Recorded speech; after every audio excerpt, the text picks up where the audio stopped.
BTS এর one of the most popular member V, যাকে সবাই ফ্যাশনিস্টা হিসেবে কনসিডার করে।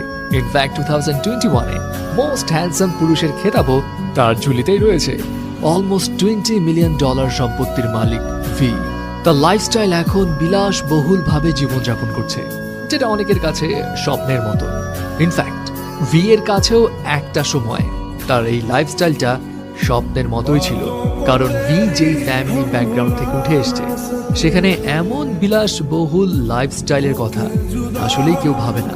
অ্যান্ড রাইট নাও আপনাদেরকে ভি এর জীবনের স্ট্রাগলের কাহিনী শোনাবো, যেটা জানলে আপনিও হয়তো ইন্সপায়ার্ড হবেন। ভি এর আসল নাম কিম তাহায়ুন। ভি 30 ডিসেম্বর 1995-এ সাউথ কোরিয়ার ডায়েগু শহরে একটি কৃষক পরিবারে জন্মগ্রহণ করে। ভি তার 3 ভাই বোনদের মধ্যে সবার বড়। তার পরিবারের ফিনান্সিয়াল অবস্থা খারাপ হওয়ার কারণে ভি এর বাবা মা দুজনেই কৃষিকাজ করতেন। দ্যাটস ওয়াই ভি এর সঙ্গে তাদের খুব বেশি সময় কাটানোর সুযোগ হতো না, এবং ভি কিন্তু এই কারণে ছোটবেলা থেকেই তার দাদির কাছেই বড় হয়েছিল। ভি এক ইন্টারভিউতে জানিয়েছিল তার দাদি তাকে 14 বছর ধরে লালন পালন করেছে, এবং তার দাদি তার অনেক কাছের একজন মানুষ ছিলেন। এনিওয়ে, কৃষক পরিবারে বেড়ে ওঠায় ভি এর ছোটবেলায় কোনো বড় স্বপ্ন তো ছিল না। সে খুব ছোট থেকেই ধরেই নিয়েছিল বড় হয়ে সে তার বাবার মতোই কৃষক হবে। বাট ভি এর এই চিন্তা ভাবনা টোটালি পাল্টে যায় যখন ভি তার বাবার ইন্সপিরেশনে স্যাক্সোফোন বাজানো শেখা শুরু করে। আর ব্যাস তখন থেকেই তার ভিতরে মিউজিকের প্রতি আগ্রহের বীজ একটু একটু করে বোনা শুরু হয়। কিন্তু এখানে একটা কথা আছে, ভি তার বাবার ইন্সপিরেশনে মিউজিকে হাতে খড়ি পেলেও তার বাবা মায়ের করা ইনস্ট্রাকশন ছিল মিউজিক নিয়ে ক্যারিয়ার পার্সু করা যাবে না। তবে ভি যখন ক্লাস 9-এ পড়ে তখন তার লাইফে আসলো আনপ্রেডিক্টেবল একটা টার্নিং পয়েন্ট। ভি যখন 9th গ্রেডে, তখন সে তার বন্ধুকে সঙ্গ দেওয়ার জন্য biggest talent agency Big Hit এন্টারটেইনমেন্টের অডিশনে গিয়েছিল। ভি এর কিন্তু সেখানে অংশগ্রহণ করার কোনো পরিকল্পনাই ছিল না, সে জাস্ট তার ফ্রেন্ডের জন্যই গিয়েছিল। কিন্তু হঠাৎ করে বিগ হিট এন্টারটেইনমেন্টের একজন সদস্য ভি কে ওই শোতে পার্টিসিপেট করতে বলে। ভি অংশগ্রহণও করে।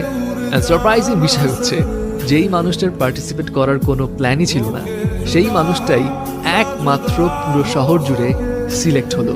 ব্যাস এরপর আর কি, ভি তার বাসায় তার বাবা মাকে সামহাউ বুঝিয়ে শুনিয়ে ট্রেনিং ক্যাম্পে যাওয়ার জন্য পারমিশন নিল। কিন্তু আমরা তো জানি কে-পপ ইন্ডাস্ট্রিতে নিজেকে প্রুভ করতে হলে ট্রেনি পিরিয়ডটা কতটা কঠিন হয়।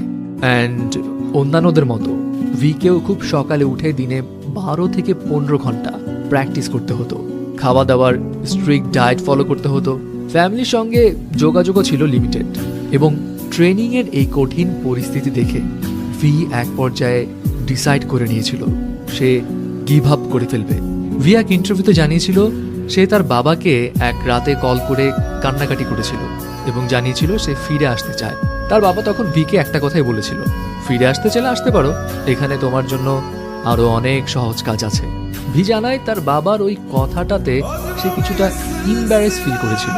অ্যান্ড এরপর সে ডিসিশন নিল যত কষ্টই হোক সে যেই টার্গেট নিয়েছে সেটার শেষ পর্যন্ত দেখেই ছাড়বে। আর 3 বছর কঠোর পরিশ্রমের পর ফল পেল ভি। 2013 সালে ভি বিটিএস ব্যান্ডে ডেবু করে। আর এখন তো আমরা সবাই জানি এই কৃষকের ছেলে কোন লেভেলে পৌঁছে গেছে। সো ভিউয়ার্স, বিটিএস এর মেম্বার ভি এর এই জীবন কাহিনী আপনার কাছে কেমন লাগলো?